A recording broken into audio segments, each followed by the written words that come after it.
Le BTS prépare globalement à 3 métiers, la transaction immobilière, la gestion locative et la gestion de copropriété. Alors la transaction immobilière, c'est le métier finalement que tout le monde connaît parce qu'on le voit avec les agences immobilières un petit peu partout dans la rue.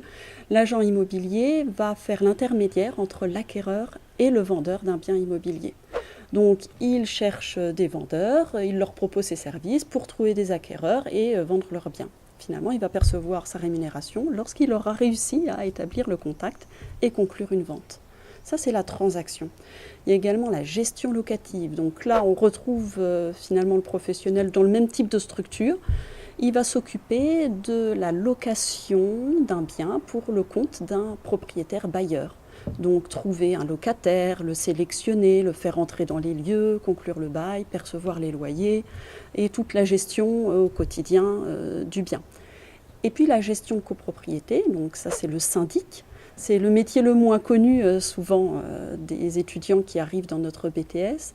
Il s'agit, pour faire simple, de gérer les parties communes des immeubles en copropriété. Dans les immeubles, il y a le plus souvent, plusieurs propriétaires, des copropriétaires, et il faut quelqu'un pour s'occuper de payer la facture d'électricité du hall d'entrée, pour l'entretien de l'ascenseur, pour recruter le gardien d'immeuble, payer l'assurance. C'est le syndic. Nous, on conseille à nos étudiants de réaliser des stages dans les 3 métiers.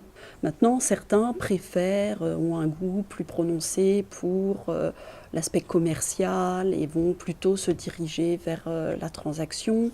D'autres découvrent souvent la gestion de copropriété ou la gestion locative pendant la formation et on s'aperçoit finalement qu'ils ont beaucoup de débouchés dans ces domaines-là après le BTS. Voilà, c'est en fonction des goûts de chacun. Dans leur parcours, certains commencent par la transaction et puis ensuite ils s'orientent vers la gestion de copropriété, puis la gestion locative. Il y a aussi des parcours différents entre ces métiers tout au long de leur vie finalement.